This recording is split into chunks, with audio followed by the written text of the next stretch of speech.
اس کی بات بھی چل رہی ہے. کیا یہ اسی لیے مصطفیٰ کھوکھر صاحب کی پاور تو دیں پھر اس کو اگر, اور آپ نے سنا ڈار صاحب نے کہا کہ جناب دیکھیں اب پاکستان میں کوئی نئی چیز تو نہیں کہ الیکشن ملتوی ہو جائے, بی بی کے طور پہ بھی ہوا تھا. کاشف بھائی, ہم نے پچھلے 1.5-2 سالوں میں کانسٹیٹیوشن کی وقت ہم نے ایسی کر دی ہے کہ اس کے اوپر اس کی کوئی حیثیت نہیں رہ گئی. پکوڑے بکنے چاہیے اس کے اوپر. اسی نے ہمیں 1973 کے بعد کاشف عباسی کے پروگرام میں مصطفیٰ نواز کھوکھر نے مسلم لیگ نون اور پیپلز پارٹی کی کلاس لی اور کہا ایک ہمارے آئین کی حالت ایسے لوگ ہیں کہ ہمیں اس پر پکوڑے رکھ کر بیچنے چاہیے, اور کاشف عباسی نے بھی ان کا ساتھ دیا. ان کا کہنا تھا کہ ملک کے حالات پہلے بھی بہت خراب ہوئے تھے, لیکن نواز شریف اور بینظیر نے بیٹھ کر کچھ باتیں طے کی کہ یہ ریڈ لائن کراس نہیں کرنی. آئیے آپ کو سنواتے ہیں.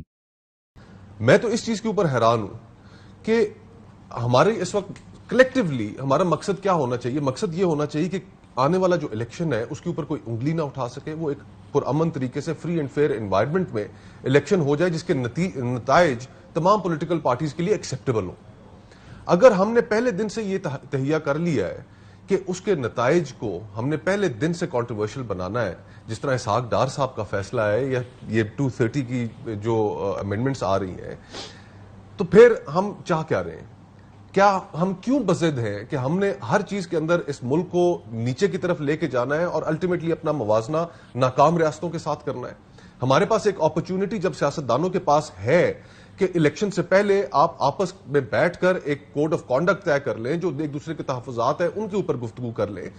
میں یہ سمجھتا ہوں کہ عمران خان صاحب کا جو رویہ ہے وہ غیر لچکدار ہے. انہوں نے اپوزیشن کے ساتھ, سیاستدانوں کے ساتھ اپنی کوئی اس طرح کی ورکنگ ریلیشن شپ نہیں رکھی.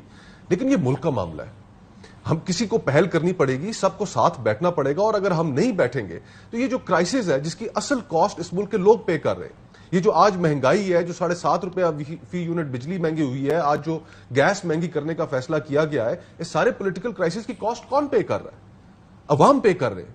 اور ہماری جو یہ ساری اشرافیہ ہے, اس کی آپس کی جو اقتدار کی رساکشی ہے, اس کے اندر وہ لوگ سب سے زیادہ جو سفر کر رہے ہیں وہ ارریلیونٹ ہوئے ہوئے کہ ہم بس کسی نہ کسی صورت اقتدار حاصل کر لیں, اقتدار میں بیٹھے رہیں, اپنا راستہ آنے والے اقتدار لینے کے لیے صاف کر لیں. ہماری تو یہ پرائیورٹیز ہیں.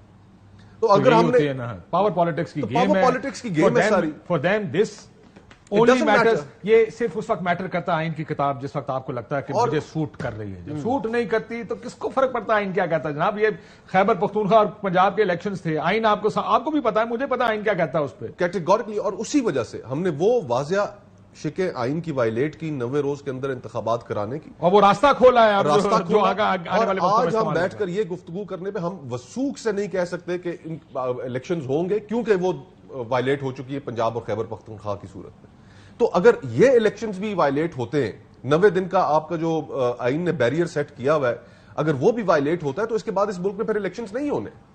اللہ خیر تو ہم یہ کیا پریسیڈنٹ ہوں گے تو فیئر نہیں ہونے, اور اگر فیئر نہیں ہونے تو پھر اس کے بھی کانسیکوینسز ہیں. ہر چیز کے کانسیکوینسز ہیں. تو بہتر تو یہی ہے کہ تمام پولیٹیکل پارٹیز کو, اس سے پہلے بھی مسلم لیگ نون اور پیپلز پارٹی کے اندر شدید مخالفت تھی, لیکن بے نظیر بھٹو اور نواز شریف صاحب انہوں نے چوز کیا آپس میں ایک دوسرے کے ساتھ بیٹھنا, اور COD انہوں نے سائن کیا. انہوں نے کچھ حدود اور کچھ ریڈ لائنز آپس میں طے کی.